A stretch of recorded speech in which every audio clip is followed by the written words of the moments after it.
Non, Scratch n'est pas revenu à la vie par le Saint-Esprit. Vous n'avez rien compris à cette scène et en vrai, c'est compréhensible. Ce que vous voyez en réalité, c'est un parallèle entre le passé et le présent de Kane. On découvre comment Kane, encore en boule rouge, a créé les avatars de tous nos personnages et aussi comment il les a trouvés.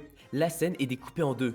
Une partie sur le présent où il découvre toute la vie des gens du cirque avec internet et l'autre comment ils sont arrivés dans le cirque, dans le passé. En vrai, c'est normal que beaucoup d'entre vous n'aient pas compris la scène. Il m'a fallu quelques jours pour moi-même la comprendre. Mais y a pas que ça que vous avez pas compris. Quand la lune déclare à Kane qu'elle l'aime, il lui répond qu'elle n'est pas programmée pour dire ce genre de choses. Tout ça nous montre que Kane a réussi à créer la vie indirectement, en donnant une conscience et un libre arbitre au PNJ qu'il a conçu. On peut aussi voir la même chose avec Gumigo dans l'épisode 2, mais bon, lui, il a mal fini. Et un dernier moment que vous n'avez pas compris, je dirais le moment où Jax donne la clé à Pomni. Ce Jax que vous voyez est la représentation du vrai Jax, pas un de ces masques sur lesquels il se cache derrière. C'est pour ça qu'il est enchaîné au piano par les autres. Voilà, j'espère que je vous ai éclairci sur le final de TADC. C'est totalement normal pour certains de ne pas avoir compris, donc vous inquiétez pas. Abonnez-vous et likez, il y a plein de vidéos qui sortent. Et surtout, regardez mes anciennes vidéos, elles sont super intéressantes. Et bon, c'est grâce à vous que je fais toutes ces vidéos, donc n'hésitez pas à les voir.